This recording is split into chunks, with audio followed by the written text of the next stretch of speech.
your 13, 14 years are just outrageous. And I think one of the really cool things to look back on is, we don't really have a sense of how outrageous they are yet. I mean, certainly they stood, in the NISCA rankings and those types of things. But in terms of the state of Michigan, they still stand, many of Oh, them. yeah. And did you have a sense at the time that you were doing it,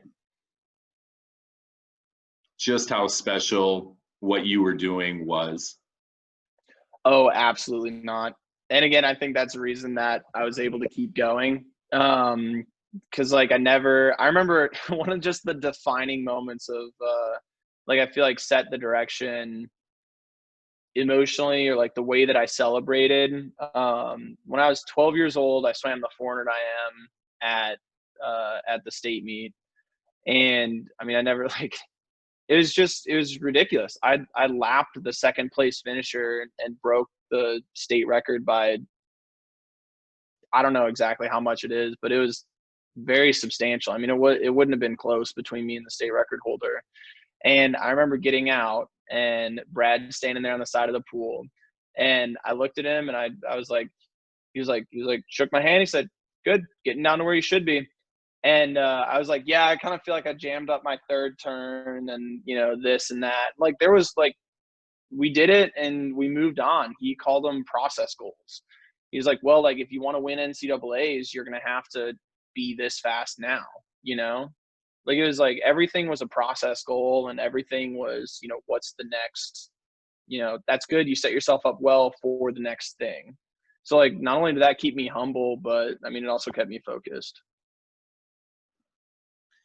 I want to hear a little bit more about that challenge that you referred to earlier. It sounded like you mentioned the distance, or maybe that your family didn't move, and you said, "Oh, that was a challenge that we can talk to about later." But I think we're probably there within your training, and you're already with them. Tell me about what you were thinking about there.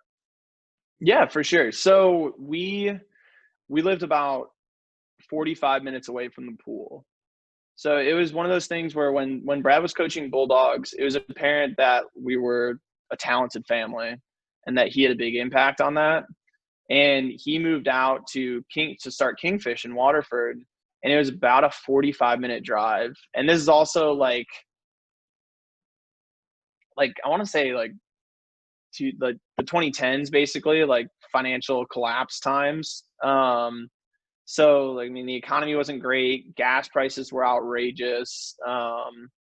And, like I said, 45-minute drive. So, it was a big sacrifice for my family. And I mean, you think about that, they're not going back and forth from Waterford. So my mom would drive before any of us could drive. My mom would drive us out there, stay for the 3-hour afternoon practice, and drive us back. It was a 5-hour commitment.